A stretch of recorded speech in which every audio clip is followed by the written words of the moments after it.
Take it away, Heidi. Thank you, Dawn, and thank you for inviting me to your group to share with y'all a little bit. And it's always an honor to be in a meeting of Alcoholics Anonymous, wherever and however it is formatted. This happens to be one of my favorite areas of the book. And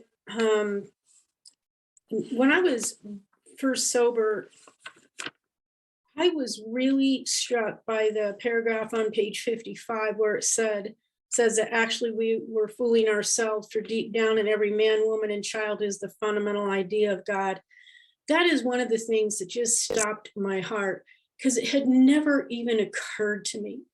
And I wasn't one of these folks that came into the program with any kind of baggage really about, I guess, religious baggage, for lack of a better term, about what God might or might be like, or any of those things. I had preconceived notions. I had some opinions, but I didn't have a whole lot of experience with this idea of God. And so to hear that the fundamental idea of God was living deep down inside of me, as he does with every man, woman, and child, I just remember it just caught me up short. I didn't really know what to make of it.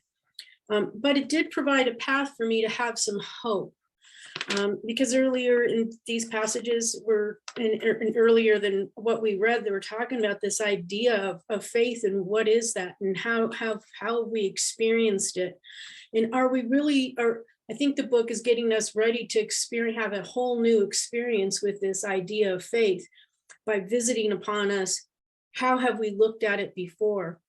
It talks about worship. Who of us hasn't worshiped a flower or a sunset? And worship is just nothing. I shouldn't say nothing. It's to honor or show reverence. It's about respect. And I could admit to myself, and I could admit to my sponsor, that I had shown honor, respect, and reverence for all sorts of things. And I'd had that feeling many times, and continue to have it. And so it made it accessible to me to see that the idea of having faith in and belief in something of which I know nothing about is possible, and maybe not so scary, because it's been with me all along. And that was just amazing to me. Now, it took me a few years to really let any of that stuff settle. But today, I mean, I look at this and I go, wow, it's amazing that I have a relationship with a God of my understanding. And I use the term God in a way that, not as a descriptor so much as maybe a pointer to something bigger than me. I happen to be in a faith community, but for the purposes of Alcoholics Anonymous, that stuff's not really all that important. It just means I belong somewhere else besides AA, in a community that is worshiping some kind of a God in our own understanding. And that's one of the things.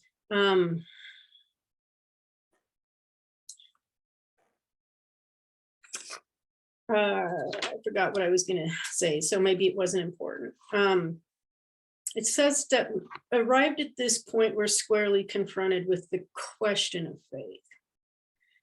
Because it tells us before that when we became alcoholics, we were crushed by a self-imposed crisis, something I did to myself. And so I'm at a place where I can't postpone, I can't evade, I can no longer duck this issue. I have to face a proposition, this idea that either God is everything or God is nothing.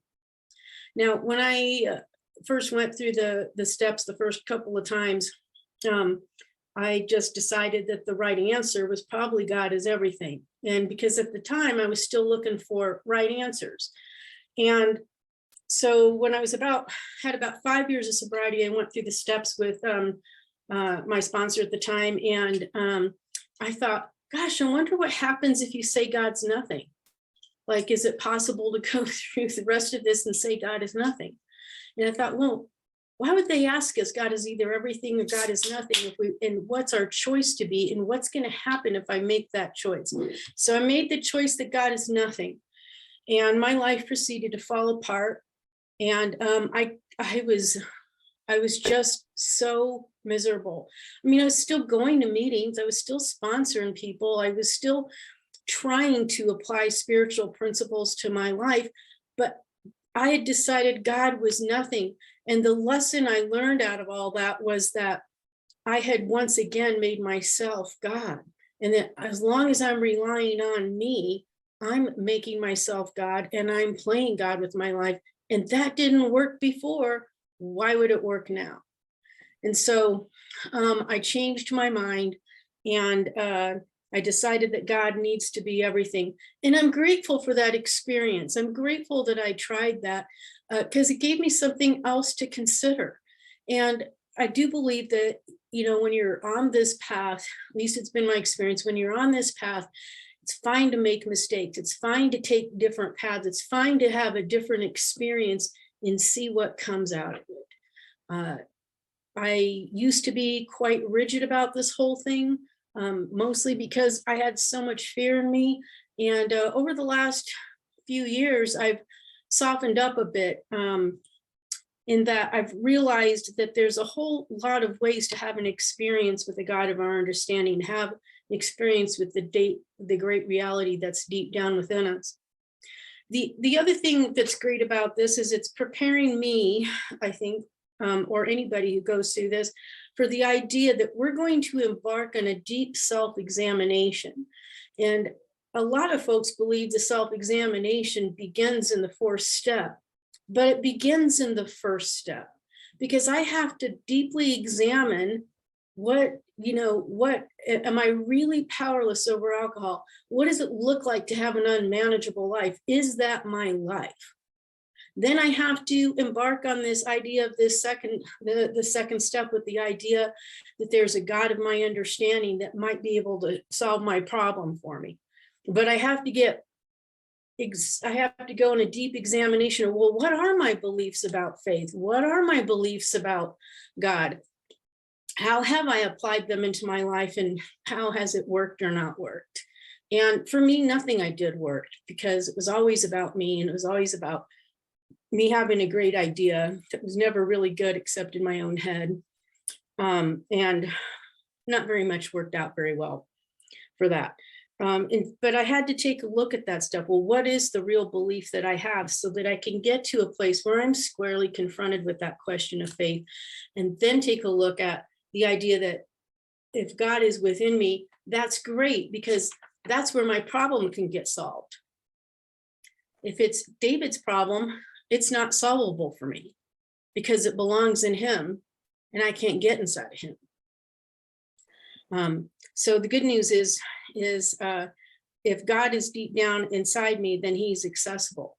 The good news is, if I have the ability to have some reverence for a sunset, or a flower, or a person, or anything, that means there's some hope that I can have that applied towards a spiritual life, a life based on spiritual principles. I just had it backwards before. It wasn't that I didn't have faith.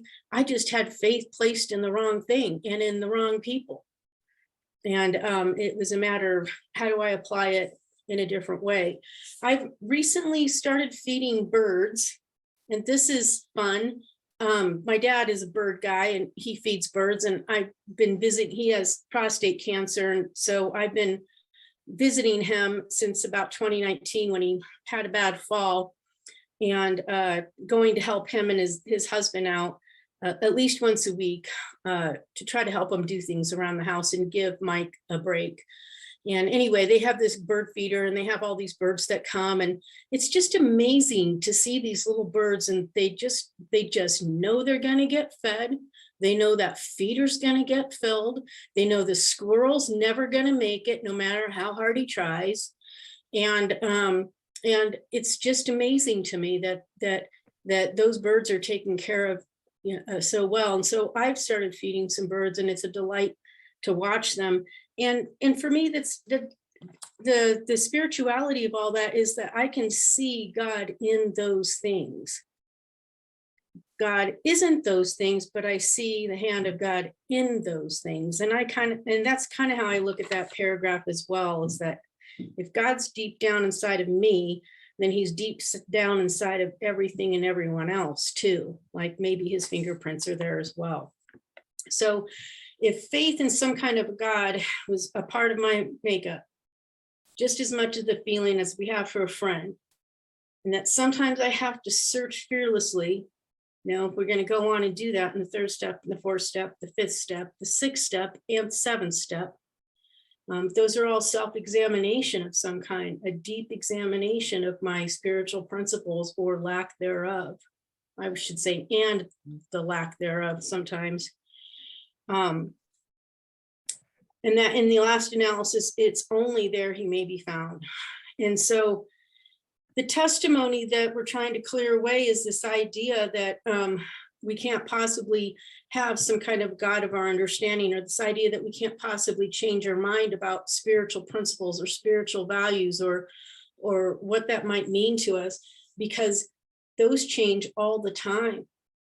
And this gives me hope that I can move on into something else and to have an opportunity to have my life changed and to be different.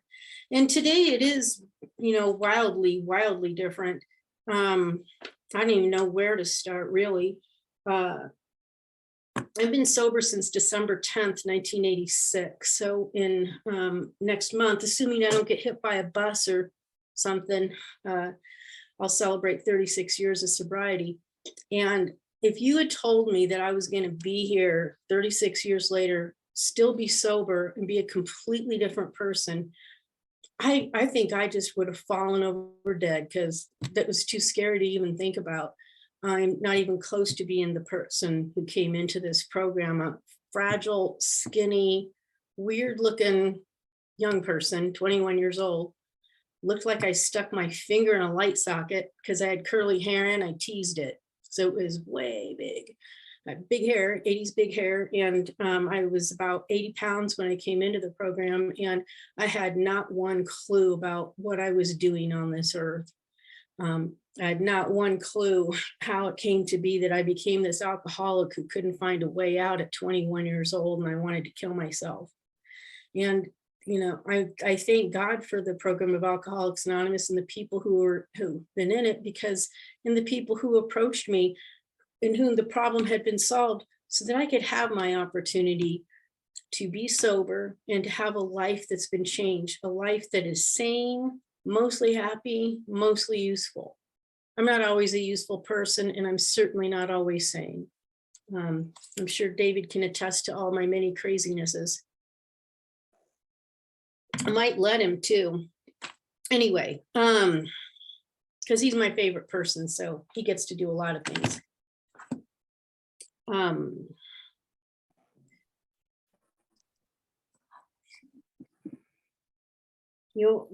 I know we didn't read it, and somebody probably read about it last week, but another place that really strikes me here, it says, when we saw others solve their problems by a simple reliance upon the spirit of the universe, we had to stop doubting the power of God, because our ideas did not work, but the God idea did.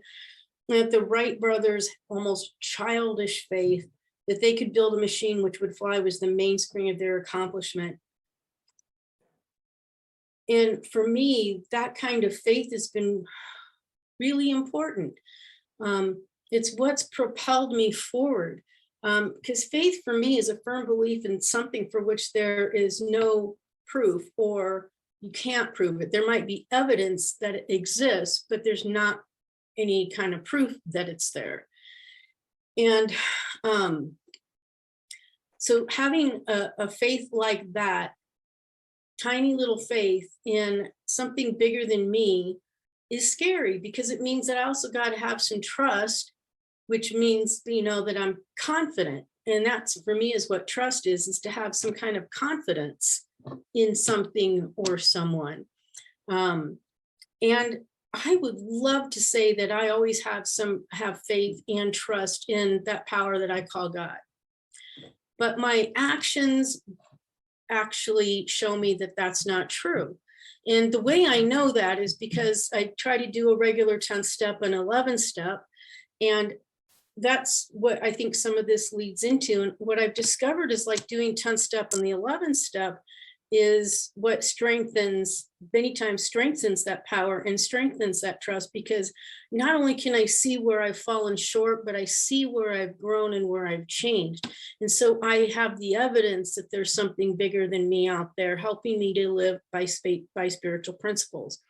Now, like I said, I don't always live by those. If I did, I probably wouldn't have to do 10 and 11. My most recent struggles with faith in God and minding my own business have to do with my employment.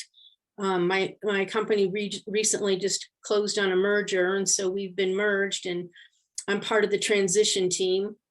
But apparently, the company wants to think about keeping our department because none of us opted to move to Texas to keep a job, and they'll lose the entire department in June, and they can't apparently afford to do that.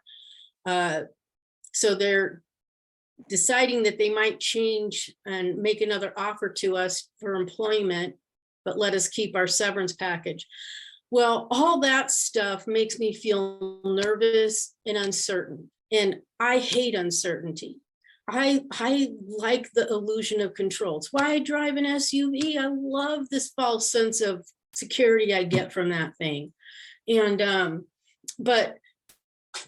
but anything that introduces a little bit of uncertainty to me makes me feel out of control, which of course is true anyway, whether I feel it or not, because I don't think any of us actually have control. I think control is all an illusion, but I still grasp for it.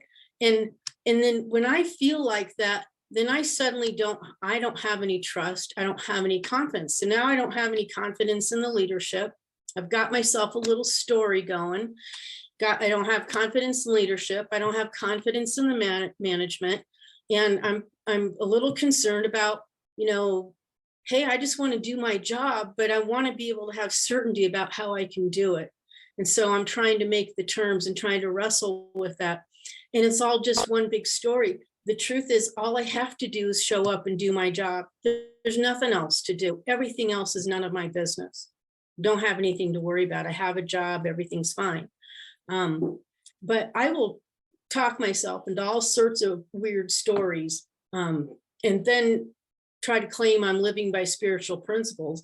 Well, the spiritual principle in that for me is to recognize that I'm in fear, that I can ask God to direct my attention to what he would have me be, not do, but be, and ask him to remove those things and show me what the right thought, an intuitive thought or a right action might be, and then do my 10th step and my 11th step. And out of those comes my spiritual actions. So I realize that I've tied some of this to later things in the book, but I really believe that they're all linked. I don't think any of this stuff that we read is isolated from each other. It's all part of one big whole that looks like pieces because it's chunked out in the book, but it's really all interrelated. And at least for me it is, and leads me to do things that are different.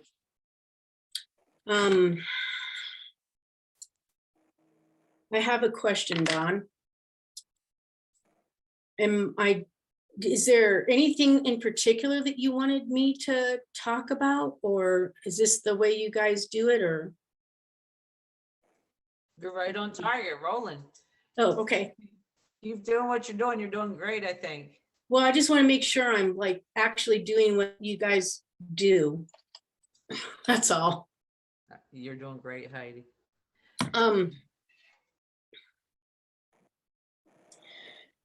The other thing that we didn't read, but I'm going to go through anyway, because it relates, I'm sorry. It says logic is great stuff. We liked it. We still like it. It's not by chance we were given the power to reason, to examine the evidence of our senses, to draw conclusions. And that's one of man's magnificent attributes. And that we agnostically inclined would not feel satisfied with a proposal which does not lend itself to reasonable approach and interpretation, etc. I love logic. In fact, my brain is perfect for the job that I do at my work. It's just not very good at trying to solve problems that don't exist, or problems that are future that my brain wants to think that are going to happen, such as they're going to make you an offer, it will suck, and you will have to leave your job anyway. That's the kind of problem that my brain will try to fix. And it's not designed for that. But what it is designed for, and works great, is to read the leases that I work with, read the contracts that I work with, analyze them in the way I'm supposed to analyze them, take care of the records the way I'm supposed to take care of the records. And I can think along those lines all I want. It's the proper use of the mind. When I get outside of there, not necessarily so proper anymore. And that's the stuff that I have to examine. And that's the stuff that I have to trust that power greater than myself. So it may be that I think I'm doing God's will and I'm not.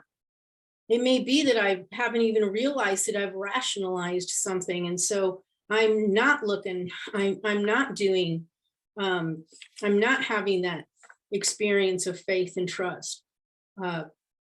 But I think I am, because I've talked myself into it. I think those are all valuable and useful experiences for me to have, because they help prod me closer and help deepen my relationship with that power greater than myself. If I'm not pushed outside of my comfort zone, I don't grow.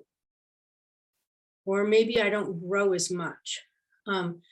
It's useful to be outside of my comfort zone. It doesn't feel good, which is why it's outside, but it's eminently useful. And it's the thing that helps me continue to develop more faith and trust and dependence upon that God of my understanding. And so I think it's great that they're talking about, hey, didn't you used to worship sunsets and flowers? And didn't you put faith in, your ability to think, and money, and, in various people? Didn't you become it, didn't you do all these things? Because the answer is yes, I did. And yes, I still do. And when I get outside my comfort zone in those things, I can grow. I'm way outside of my comfort zone at my job right now. I'm sometimes outside of my comfort zone in my marriage. I'm sometimes outside of my comfort zone with my kids when I'm navigating new situations. And I just recently realized how many places I'm outside of my comfort zone, and where I lack actual trust and faith in that God of my understanding. I've noticed that there's like this little pattern of me wanting to cling and to hang on to stuff. I get my fist around it, and then I need to open it up, but I don't want to, because I enjoy like that big SUV, that false sense of security that I get from this. But it says that in here, it says that God is as much as a fact as we were. We found that great reality deep down within us. So if I'll continue to look, I'll continue to find. If with the attitude, they suggest that we have an attitude by listening to their testimony to sweep away prejudice, so that I can think honestly, encourage me to search diligently within myself, and then I can be on this broad highway. And that the consciousness, and consciousness means to be awake to, the consciousness of my belief is sure to come to me. It means I will become awake to my belief. I'll become conscious, awake to the presence of God in my life. One of the things I do on a regular basis, and have been doing since I was about 2 years, almost 2 years sober, well, 2 years sober, is I've had a daily meditation practice. David had a boss at one time who was a meditator. He did transcendental meditation, and he offered it to his employees. And so David got trained in it. And then his boss, I don't remember how they got it put together, but I remember that, his boss, Larry, also taught me how to meditate. And I do centering prayer now, and have been for many years. That's the main meditation mode that I use. I hope I don't forget why I was telling you all this, but it might happen. But anyway, meditation is one of the single best things I have found that is a place where I can access that deep power of God within me without having to be consciously accessing it, like thinking about it, doing stuff. It happens at some kind of weird sub level. But I've been meditating for, 34 years, let's say, for the most part. And that is one of the single best things that I've ever done in my sobriety. And it's, part of our 11th step, which, as I've said, I think is tied directly to this reading that we have. That this idea that you become conscious of the belief of your God. And that's what's happened for me, is that I become awake to it. What meditation helps me do is practice the presence of God in my life.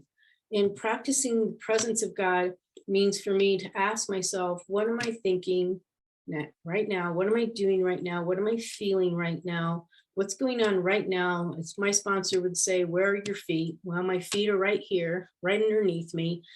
And try to practice being in that present moment of what I'm doing now, and not ruminating and thinking about different stories of what might have been and what's going on and what happened in the past and what might happen now and what might happen in 2 years from now, or all of those other things, which is where my brain wants to go. I don't know if anybody else is like that, but even after almost 36 years of sobriety, sure, my head's a nutcase.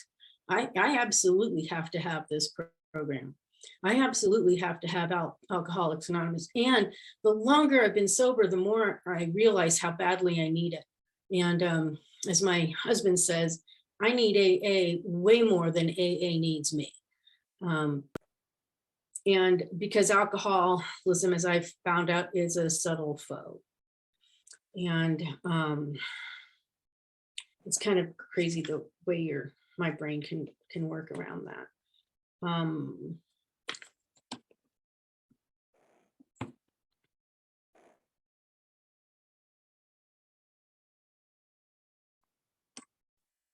I think the other thing is like I wandered around in my life.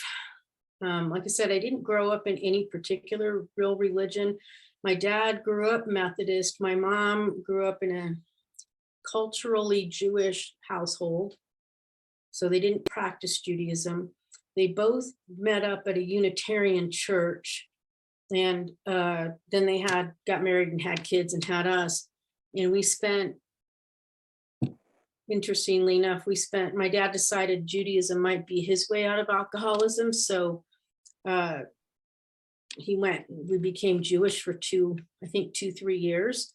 And that was like the limits of my real exposure to any sort of faith-based organized religion, and I do remember a couple of sleepovers with friends, and they would take me to a church. I had no idea what church was. And even when I left, I had no idea what was going on at that time. So I didn't have that baggage, but I did think that you didn't need faith to explain life. I did think that you didn't need God to explain why things worked or any of that. And I did think that having a faith-based life was a crutch, like for people who couldn't cut it.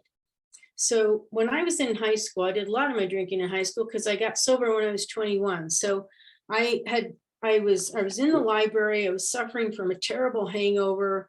And I don't even know how I got to school. I just know I was in the library and I was head on the table, and all I wanted to do was go home and maybe have another beer or something. I think I was 16, 17 years old. And I was feeling awful. And my friend Legea, she had come up to me, and she had become, back in the 80s, that was when the born again Christian movement came. And for those of you who may not know that, and she had become a born again Christian. And I remember she put her hand on my shoulder and she said, Heidi, if you would just trust in God, your life could change and things would be so much better. And I remember thinking, oh, you poor sap, you can have that crutch. You're not nearly as good as me anyway. That's what I thought. She was my friend. I'm thinking I'm superior to her because I get better grades.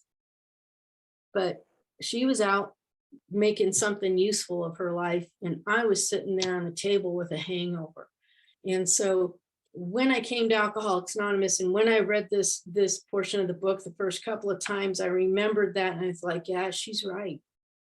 If I were to put my trust into something bigger than me, my life will be different because I'm not running it. And when I'm not running it, everything's better.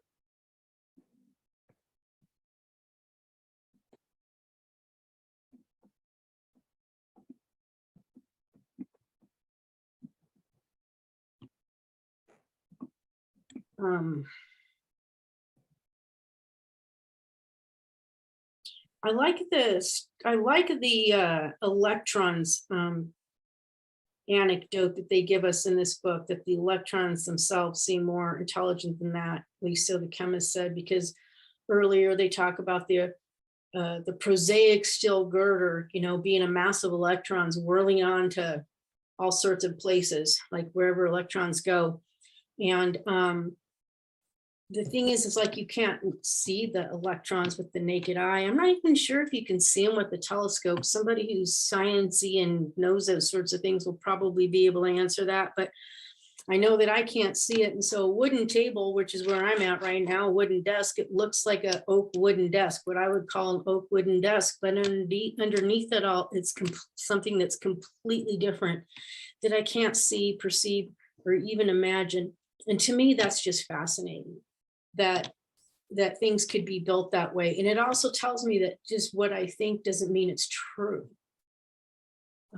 or that things are all the way true. That's an unfortunate characteristic I have, is that I far too often think that what I think is true, and it's oftentimes not.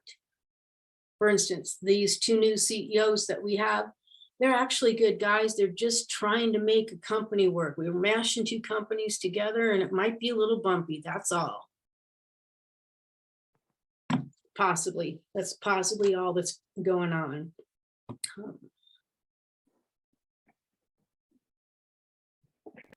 And I love that it tells me that I became an alcoholic because I was crushed by a self-imposed crisis, that nobody had imposed this upon me.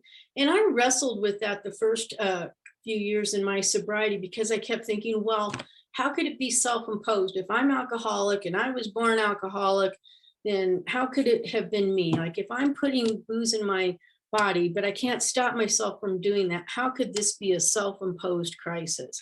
And I wrestled with that for a long time. And then I recognized that, you know, nobody made me take those first drinks. Nobody started me down any sort of path. I got to a place because when I took a drink, I couldn't stop my craving or need for more. But, and I don't know if that's, you know, when that started. I just know that that's how it was.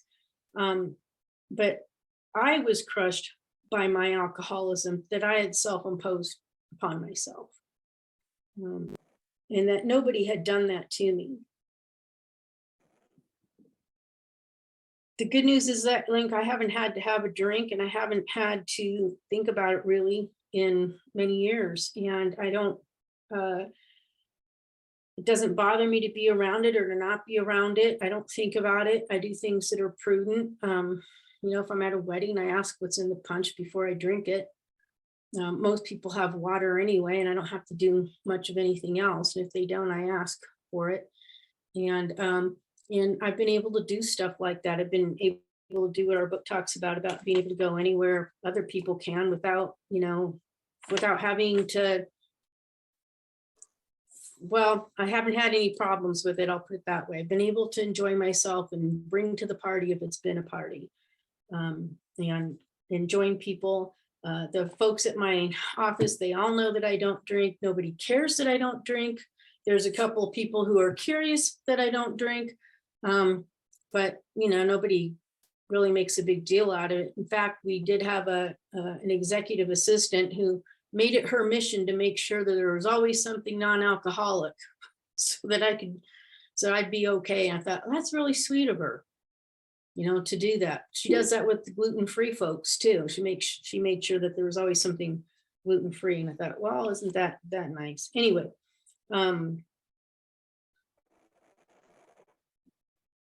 So the bridge of reason. The bridge of reason is always a fun bridge because that's where I like to stop. Because my thinking, my reasoning will take me to a certain place and then it doesn't have any more gas because it's done exactly what it's designed to do, which is to take me from point A to part of point B, and I need to get to the shore of faith, and that's point C. What am I going to do? That's what the rest of the book helps me do. It clears away the wreckage of my past. I do that self-examination deep dive throughout the rest of this book. And that is how I get to that desired shore of faith, by racking up little experiences. Sometimes these spiritual awakenings are big aha moments, and sometimes they're these seemingly tiny little things, like you noticed a little bird just tweeting and just carefully pecking. Like I found out that chickadees, they're birds like this big, they're not even that big, they're like this big. And what they like to do is go get little seeds and nuts. They put it in their teeny little beak, and then they go somewhere and they bash it to open it up so that they can get the seed. Anyway, getting to the shore of faith can be like that, where the tiniest little amazing thing can happen, and then you're there. But reason won't take me there. I'm not going to be able to think my way in and out of alcoholism, in and out of all these problems that my brain makes up for me. And I'm not going to be able to self-knowledge myself in and out of it either.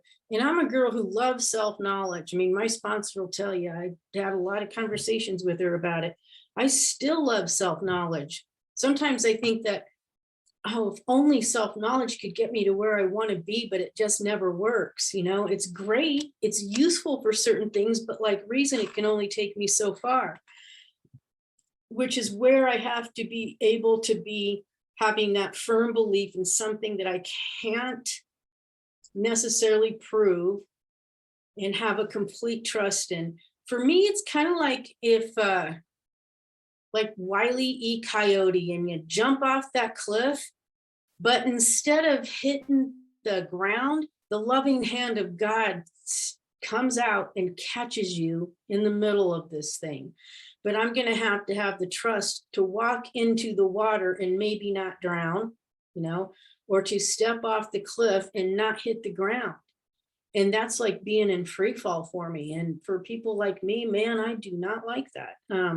I would much rather have something to hang on. I don't like anything that makes me nervous. But once I've stepped onto that shore, things have changed. And for me, that's where the practice of the presence of God is. I take that step. I'm scared when I do it. I come out on the other end. I may still be scared, but I've come out on the other end. And now I've had another experience. And that's kind of how it looks like for me.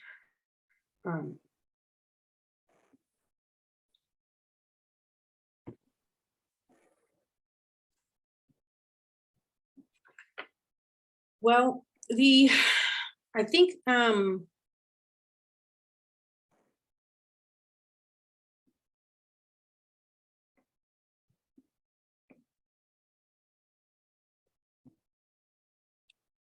when I consider where I came from to where I am now and how all of this stuff applies, what I see is like a series of deep dives into my own beliefs, a series of mistakes, a series of successes, a series of all sorts of little experiences that have conspired to bring me to the place where I am now. When I was about 7 years of sobriety, I had a deal where I didn't think it was very fair that David was able to have a credit card, but I wasn't able to have a credit card, but David was. And so I threw a fit. I didn't know I was throwing a fit, but I threw a fit and I decided I want a credit card too. He gets one, I get to have one. So I went and got myself a Discover credit card. And we agreed, Dave and I talked about it. We agreed that I would only use it if we agreed together that it was something I could use it for. And I thought, okay, I can do that. But, I had to have my credit card since he had one, let's have everything be fair. Well, I was staying at home for the most part with the kids. I believe I was working a part-time job. I wasn't really making much money. And so we didn't really have much. And the kids were, still little back then. And I was still sewing. And so I was still sewing clothes for them. And I decided one day I went, gonna go get some fabric. And I realized I didn't have any cash on me and thought, that's okay. I have this credit card. So without even thinking about the fact that I had promised David that I would talk to him first, I decided I would go in and use that credit card. And so when I got into the store, I remembered, I'm supposed to talk to David about this. And I went, no, I don't need to talk to him. This is a small expense. Well, I did that a few more times with a few other things, and I rationalized it. And I got to this place where now I have $500 on that credit card, and I have been telling myself it's okay because I'll figure out a way to pay it off. Okay, so I'm lying to my husband. I'm lying to myself. I'm stealing from the family because I don't have a job. How am I going to pay for this, right? How's all this going to work? I'm going to steal money to pay for the credit card? And I get myself worked into this all because I thought something should be fair, And what happened is that I did an inventory. I shared that inventory with another person in Alcoholics Anonymous, and we talked. And I knew I was going to have to cop up to this and make some amends so that I could see how serious it was. And I did. I went to David, and he was angry, and he rightly was angry. And I was very, very scared. But I went to him because I had this faith that even though I was really freaking scared, and mostly what I was scared of was his reaction. But I knew based on my other experiences with doing this hard stuff that I could come out on the other end a different person. And it took me many years to get to a place where I'm better with money. I'm still not as good as I'd like to be. Like, I still have stuff I should enter into Quicken right now. Like, I'll probably have to do that tomorrow because I'm getting better with that, but I don't want credit cards now. But it helped that helped put me in that place that the experience of thinking I had to have something I want could be like the reasoning that I had, this worship of money, this worship of stuff and of things. And then when I went through the experience of my deep dive, looking at what my real beliefs and values were in my 4th step, that was me walking to the bridge to the shore, through the bridge of reason to the shore. And me getting to the place where faith lives was taking the action and of looking at the truth about myself and making those amends to David and to the family, and to make a decision to change, that I wanted to be different, and that I was going to allow God to change me so that I could be different in the image he wanted me to be. And so that's kind of how I look at a lot of my experiences and how they work. And so that's why I say that my problems and my challenges and my outside the comfort zones are so useful, and I'm so grateful for them, even though I really hate feeling like ick. And sometimes I even have to look at what the ick is. It is an ick because I'm rationalizing something, or is it ick because I'm feeling a little weirded out because it's, something I don't like because it's making me feel like I'm out of control, when I, in fact, am out of control all the time, by the way. I don't think anybody actually has real control. I think that that's an illusion, and just a straight up illusion. I don't think it ever existed, but I'm going to grasp for it anyway. Because, maybe I'll outgrow that. Maybe I won't. I don't know. And so that's kind of how it all looks for me. I could probably talk more, but I don't know that I have that much that's more useful to say that's around the reading. I don't know what you all want to do about that. I mean, I don't want to talk just to talk. I mean, if there's something else you want me to talk about, I will, but you have to let me know, Dawn. Heidi, you can stop talking at this point if you'd like, if you feel as if you've, said everything you wanted, no problem. And I we mean, I can just have don't fun. know. Yeah, I just don't know if there's that much more to say. I mean, except that I've been liberated.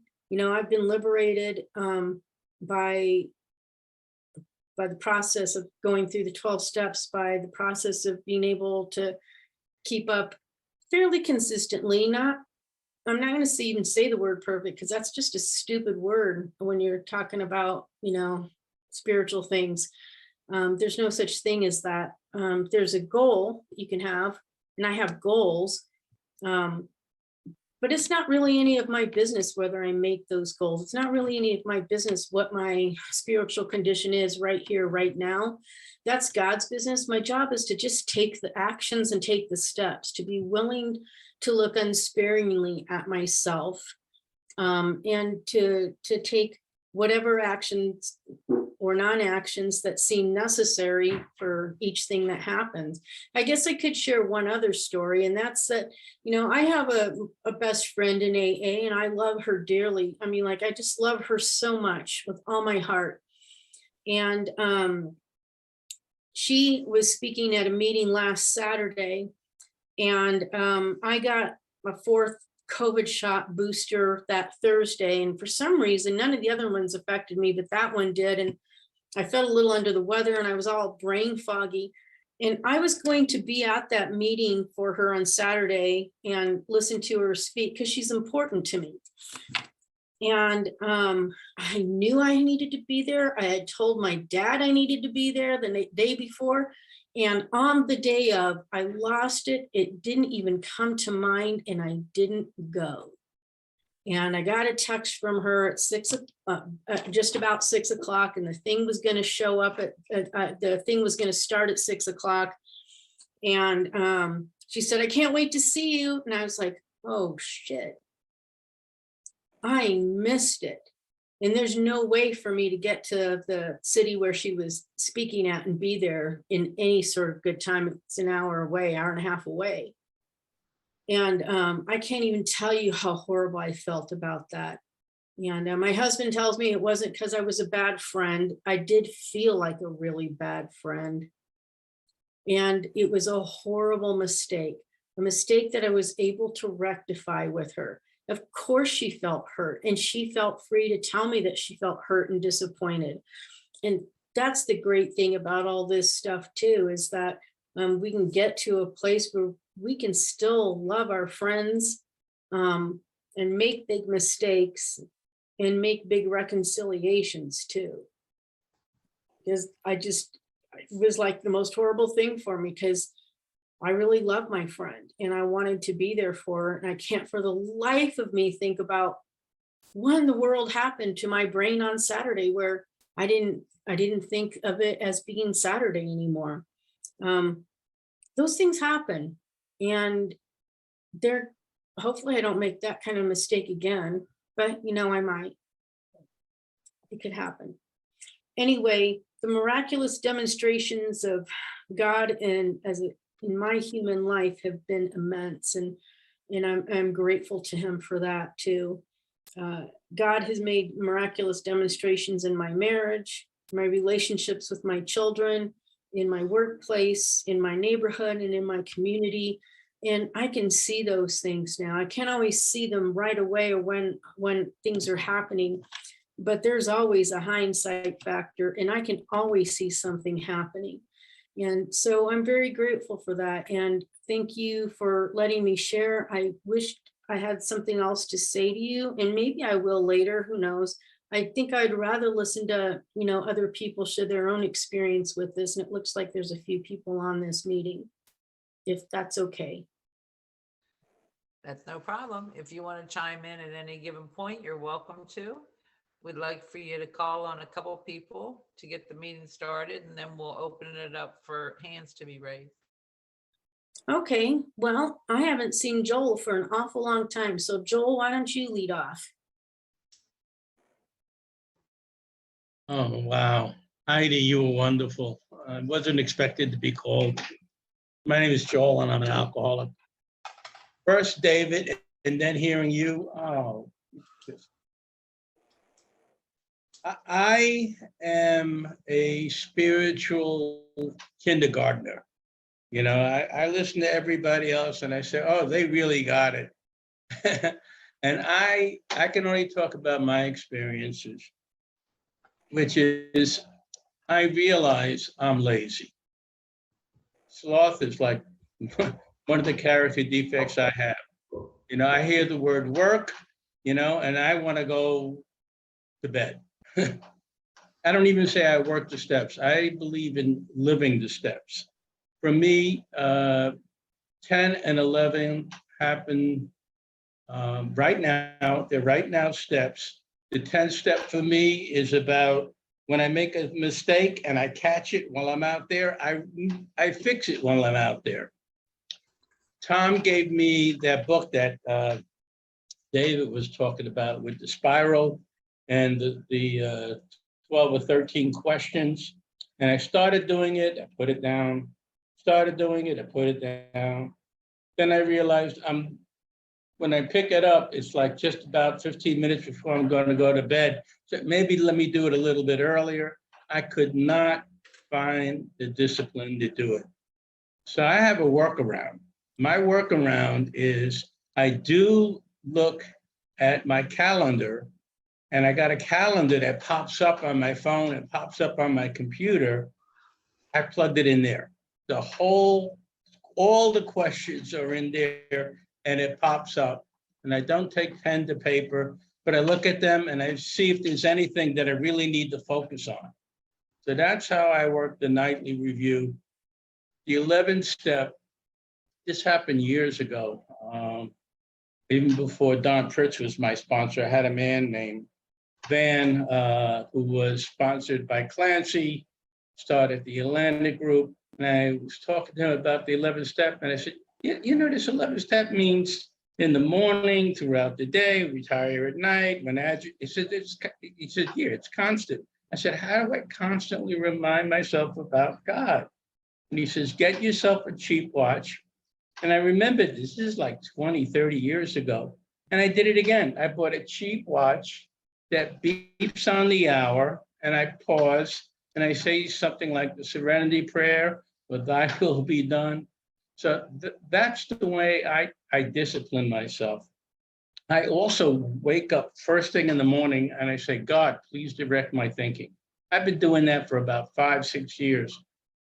And I realize even after I ask him to direct my thinking, I'm still thinking about crap, you know. And so now I've modified it and I say, God, please correct my thinking. I have no power where my thoughts are going. So I ask him to correct my thinking. Little things like that. You mentioned Judaism. I was raised Jewish, even though my mother's Jewish, my father's Italian. Jewish law says I'm Jewish. She was not a Jew. She was, anyway, that's a whole nother story. But my grandfather sent me to Hebrew school, and the worst thing they did I mean, this was horrible. I didn't realize it until I started rediscovering my Judaism. Because I'm in AA, I'm seeking, so I started going back for religious services during Rosh Hashanah and Yom Kippur. And what they did as a kid is they made me say prayers in Hebrew, a language I didn't understand, to talk to God. When I went back and I realized it's also an English translation. And I started, when you're supposed to get up and daven, so I started reading the words in English so I could understand them. I started to cry because it opened up this dialogue between me and God that was absolutely wonderful. That was, you know, I was having a spiritual experience reading those prayers. There's two things, and then I want to end with one of the prayers just to give you an example. But the rabbi gave a sermon which really moved me. She said, you know, Jacob, when he's wrestling with the angel, it's not really an angel. He's wrestling with God. And it says, this has been our relationship with God, that we wrestle with God because we want God to bless us. Jacob says, I'm not going to let go of you until you bless me. And it just says that's kind of like the relationship I have. Anyhow, this is a Jewish prayer, and I'll end with this. It's so easy to take God for granted. We treat our blessings lightly. We assume our prosperity is self-made. We ignore all the beauty that surrounds us. We give in to the pull of daily pressures. We rush, we worry, we plan, and we forget to stop. Open our eyes and notice how precious life is. God is here, watching over us. Teach us, God, to treasure all that you have given us. Open our eyes so that we can see your hand in each new day. Amen. Thanks for letting me share. Thanks, Joel. That is great. Beautiful prayer. And I appreciate you being here. It's just great to see you. Good to see you and your husband. I haven't heard from my old buddy, Tom Yule, so I would love to hear from Tom. Heidi, thanks so much. I really appreciate it. And I appreciate you, and I have for many years. And we've done an awful lot together over the years. And I love you very much, you know, and I love David. And I'm a little wiped out tonight. You know, that's meant more and more to me, the great reality deep within. And I think it's the most bold statement in the entire big book. You know, it's that we found the great reality deep down within us. In the last analysis, it was only there that it could be found, you know. And that's pretty bold. It's like, don't look in the clouds, don't look, you know, in the churches and the cathedrals and this and that. Look in your own heart, you know, look deep within yourself. And but the other thing you said, and I'm coming to that too, is that it's really inside of me and it's everywhere else too. And if I negate the material world, if I don't see that as a part of it, then I've lost half of it. You know, I have. And I'm with you with the birds and the sunsets and the whole thing, you know, the absolute thing. I've been reading a lot of Thomas Merton lately, and Merton said that meditation without a relation to the world is useless. You know, you're not getting it, you're not connecting, you know, with it. And it's the same, you know, you said centering prayer. It's the same deal, you know, when Richard Rohr started the Center for Action and Contemplation, he started it in 89, I think, or 88, down in Albuquerque. And the idea was the Center for Action and Contemplation, like the two things. And when I talked to those people, when I first started doing it, and I talked to the people that are proponents of it, they said the meditation that we do, the contemplative way, that the fruits of that are service to the world, and as it should be, you know what I mean? And because I'd always thought of people, because I've been in Santa Fe for over 50 years, and everyone meditated and they were kind of and, you know, it seemed like they were navel gazers, you know. But when I heard that, like, you know, through this meditative practice, I get in touch with this power that I'm then able to take out into the world and have my life mean something, I was all on board with it, you know, absolutely. I mean, we could talk, and on Tuesday night we do talk on and on about this, but you know, the whole idea that, and I've quoted this 100 times on the Tuesday night deal that we do, and several times on this, but Clint Hodges once said, he said, you know, I am God I am nothing but God, but I'm not the God. I'm God the way the wave is ocean. The wave is nothing but ocean, but the wave is not the ocean. And that's the truth. I mean, that's what you come to, and you talked about it, you know, that you get scared and this happens, you get freaked out and woof, woof, but there's an underlying sense that you're being taken care of and you always were. And, you know, you can't buy that, you know, and you can't snap your fingers and get it. It takes, you know, what Kathy Eakin calls the God of experience, you know, the God of my experience. And but what a wonderful gift that is, boy. You know, I go out in the world and I think, you know, I'm being taken care of. And if I do get hit by a bus and I die right now, it's okay. You know, it's really fine, you know. And man, I never thought I'd ever be anything close to that. You know, it's a wonderful life and I love you a lot. Thanks for sharing. I appreciate it. Thanks, Tom. You are awesome. So is Juanita. I miss y'all. Love you. And thanks for sharing that. And I'd like to ask Gary and Julie if they would share, because I haven't heard from them in forever, because I haven't seen them in forever.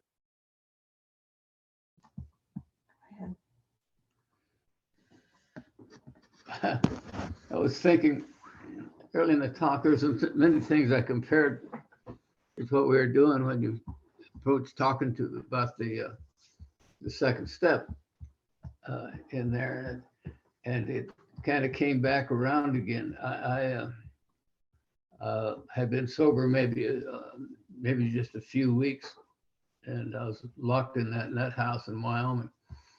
And they had a number of AA people, but come in and bring meetings in. But the men's ward had their own AA meetings at the same time, and I was up there, and we were talking about the second step. And of course, they got about it to it, and I stood up and said, "They got all this God stuff, 4-letter."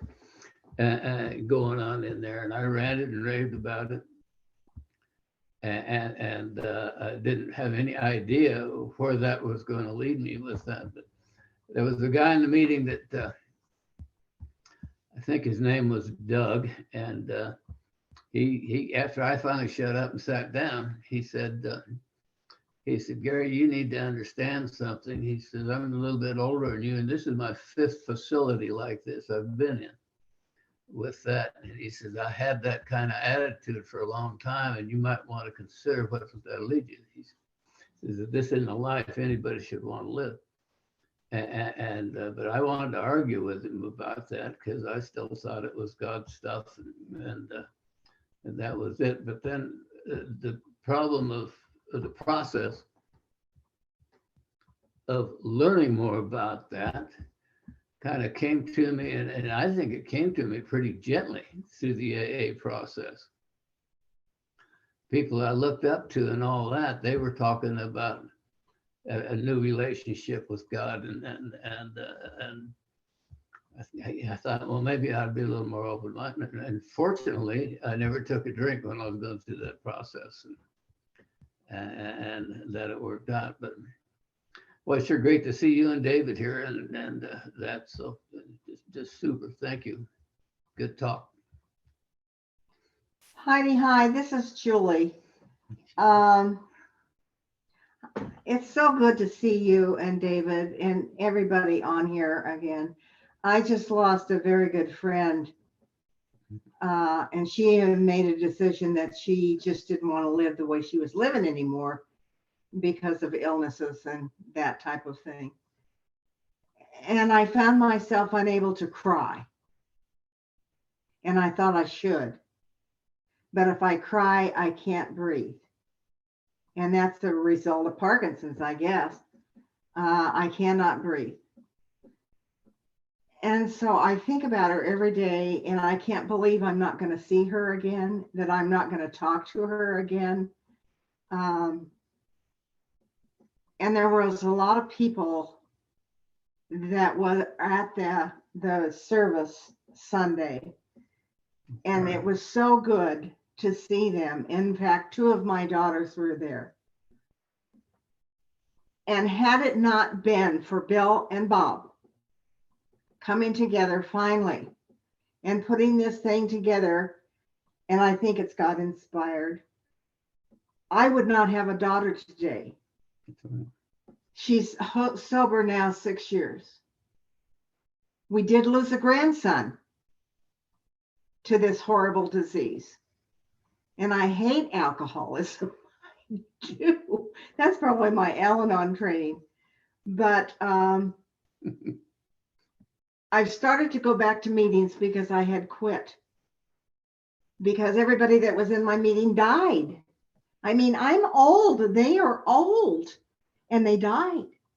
And it wasn't the same. And new people come in. And they don't get it. And I'm one that keeps shooting my mouth off. And I shouldn't be doing that. I know I need to button my lip and talk to people after the meeting. But I am so grateful for this program. I can't tell you. Gosh, it's good to see you. I want to cry right now, but I can't. Thanks. Thanks, Julie and Gary, and air hugs. You know, just know that I love you and you're in my heart. And, Thank you. I appreciate you both, and it's just great to see everybody here, people I know and people I don't know. And I think, Dawn, you said you wanted me to call on 3 or 4 people, and then you're going to call on people. Is that right? Yeah, we have someone who's had her hand up for a bit, so I'm gonna, Okay, sorry about that. I didn't have that out, so apologies. no apologies necessary. Joanna? Thank you, Heidi. Thank you for your chair, and thank you, Dawn, for calling on me. I'm an alcoholic, and I loved your chair, but I have a couple of caveats to your chair. I think our programs are similar in what we do, but our interpretation is a little different, because to me, if you're saying that our program is finding God and faith, that sounds to me like religion, and I'm not into religion. So I live by faith, and I pray every day, and I do the steps. I believe in the steps. I really believe that this is a spiritual program more than anything else. It's a spiritual program, and we're always in discomfort. Why? Because we're trying new behaviors. We're in a place of doing things differently. So of course we're going to feel uncomfortable, and it's a new behavior that goes with the territory. So to me, that's what you mentioned, that you like that, and I agree. That's very it allows us to grow and change. Now, in early recovery, I think that we looked to our peers, because I think, this is my opinion, it's not the truth, it's not the Bible, it's just my opinion. We look to other people, we look outside ourselves for answers. And I think as we mature in the program, I have now 26 years, not as much as you, but I do still have something. I did a 180-degree turn and started looking within, which is what you mentioned, that the great reality can only be found within. Now, I want to put a big plug in for meditation. And meditation in my book is not contemplation. Contemplation is great, and I do contemplation. I mean, it's a good practice, but it's not step 11. Contemplation to me is something that, you think about things and you figure things out. You reread all the material we read. That's, to me, contemplation. Meditation is different, and we have to let go of everything. And I don't believe in God, but I do believe in prayer and the power of prayer, and certainly living and working the steps every single day. I can't rest on my laurels and say, oh, I did this yesterday, so I'm good. No, I have to do it every single day. And I think what we practice, this is my take, that's my opinion only, is the truth. We follow the compass of the truth, and that is very important to me. the compass of the truth. And to me, that is a spiritual principle right there. You know, if I can be truthful 100%, or I can't be truthful 100% because I'm a human. And step one teaches me that I'm a limited human, so I will always make mistakes. You know, you talked about making a mistake. I think we're by virtue of being human, we always make mistakes. And you know, like we're going to hurt the people we love. We don't want to harm them, but we will hurt them because we have limits. And the only being that supposedly doesn't have a limit is God, and I'm not it. So, or at least I'm maybe like the person Thomas said, maybe I'm like the waves, you know, I'm part of it, but I'm certainly not it. I'm not the whole enchilada. So, I know I will hurt people I love, even though I don't want to, but it's by virtue of being human. And steps 1, 2, and 3, in step 3, I'd like to practice trusting every single day. I have to trust, but I don't trust the being, I trust the process, I trust the action. I was taught that this program is a program of action and of thinking. If you read Emmett Fox, who's a precursor of Bill W., he's big on you are what you think. And a lot of people in AA follow that because I was certainly taught that. So anyways, that's my take on it. I actually liked your chair because I think you said a lot of really helpful and good things. So thank you for your chair and thank you for allowing me to share. Thanks, Joanna. Anyone else want to share? Let's see some hands so I don't have to pick on folk. I know some of you people will share. I'm gonna pause for a minute to see if Abigail, thank you.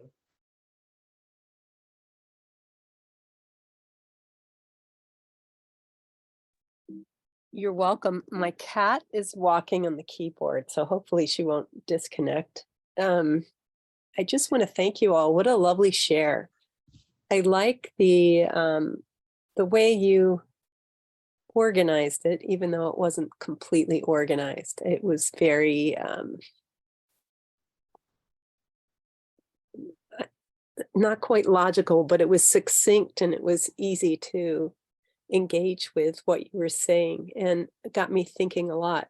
And I appreciate that. I always appreciate that. And you know, I have over the last few years had a lot of opportunity for growth, and I can't say I like it. I think I'm like one of those Charlie Brown characters where my heels get dug in the ground and I'm dragging forward like I'm water skiing on land. And so I make it. It's my resistance that is actually painful, not the actual event itself. And it's been lovely to realize that. And putting these steps to action has just been a beautiful part of my life. And it's always, to me, so inspiring to hear people that have been in the program and how they see themselves as a new person. You know, I'm only 4 years in and I'm an old fogey. So it's like, I think about, wow, 21, what that must have been like, and the courage. And if I changed this much in 4 years, what would it be like for 36 years? That's just incredible to me. So thank you. And I wanted to also, you know, we were talking about this change and whether with emotional sobriety, you know, people had some mixed feelings perhaps with changing. And I just had a really cool experience recently that I wanted to share with the group at large. I've had, I'm actually a phone triage nurse, and as you can imagine, it's been a little intense. And like everywhere in the country, we're short-staffed, which is making it more intense. And then because we're short-staffed, they're switching us, and I'm put in the position where I'm triaging things I know nothing about, which is really scary. And I'm started to get burned out and blah, blah, blah. And I go to this community on Sunday that has very similar beliefs to here. And I took their principles and the AA principles and a couple of prayers, and I tacked it underneath the computer to remind myself that all these people that are yelling at me about how long they waited and how there's no appointments. It's really none of my business. My business is to show up and be kind and compassionate and helpful. And like everything else is just like not my problem. And I have been looking at those prayers and it's just the quick reminder to see to have the compassion and knowledge that that person is God too. And they're just afraid and that's why they're angry. So I can just show up in a grounded way. And it's allowed me to be more present and drop stress. And one of the things that happened in those moments where, you're kind of quiet and present was during a busy day. Oh, God is either everything or nothing, as like I'm watching everything light up and move. So God's right here and God's part of this system. And I just had such an incredible shift that I don't feel stressed anymore. And well, so far for 2 weeks now, that's pretty cool. I don't know how long it'll last, but I'm happy with 2 weeks. And I went to a women's retreat this week. I'm bound and determined to build community. And don't you know, I picked up COVID. And again, God is everything or nothing. How do I want to handle this? And where is God in this? And of course, God is going to be in my response. And it's been fascinating to watch. And, I don't have fear. I'm using the time. I'm not working because I'm too ditzy to work right now. I'd be afraid. But I'm listening to meditation tapes and spiritual teachings and Bill and Charlie, Joe and Charlie, rather. So it's been really fun. And of course, I got COVID. I needed to be quiet for a while and remember how it's important for me to let God be in control and let go. So thank you, everybody. Thank you, Abigail. I re-put the Dropbox link in. You can go in there and listen to some talks too. Does anybody else would like to share? I want to call on Dave Hinman from Rome, New York.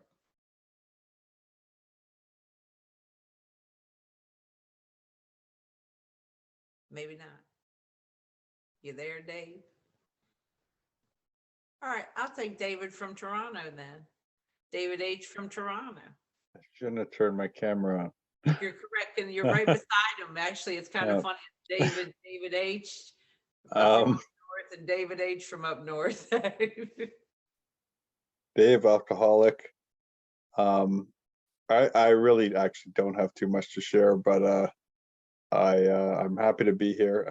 I really always enjoy this meeting, and Heidi, thank you so much for your share. I got a lot out of it, and yeah, just wish everyone a good 24 and a good night. Thanks. Thanks, David. Let's see, Gina.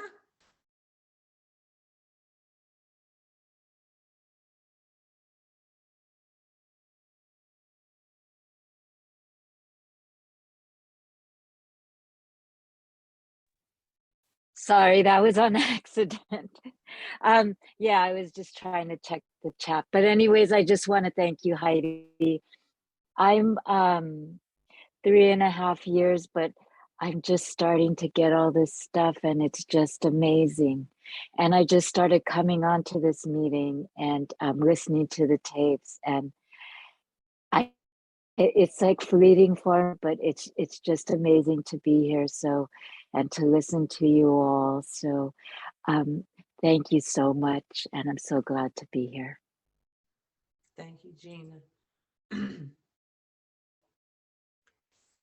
Let's see, where are we at here? All right, Veronica, can you fill up 3 minutes?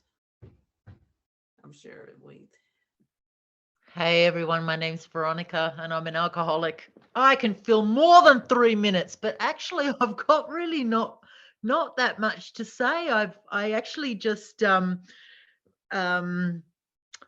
Heidi, I just reached out to Tom just to get your number. I'd like to ask you a question offline. I don't want to ask it here. I think, that'll well and truly take us over 3 minutes. But you just sound like such a lovely person, so grounded and so sensible, and given my God of, reason and rationale. And, that's one that I love to take down and give a good old polish to. So there's just something about the way, and what you shared that really appealed to me and really landed. I could hear what you were saying. It's really, it's lovely to have, it's lovely for me to have that experience.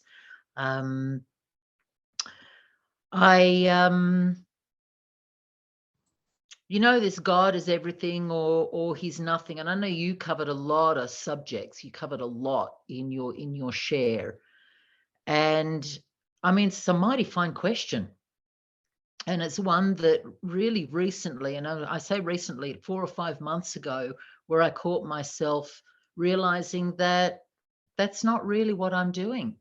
I'm still fact finding so that Veronica can problem solve. That's what I've done all my life. Fact find, problem solve, fact find, problem solve.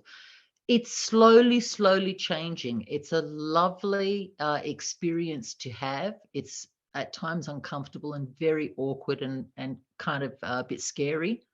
But it's, I guess really, it's a long-winded way of saying it's so nice to hear so clearly someone else's experience and someone else's progression with a few 4 examples. And thanks very much. I'd like to say thank you again, Heidi. I appreciate your time.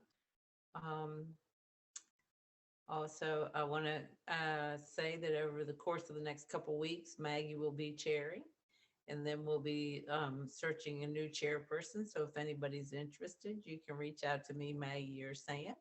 We'd take you up on it. So that said, we're going to go to our inner room and connect with the great reality that's deep down within us, and we'll come back in a few moments.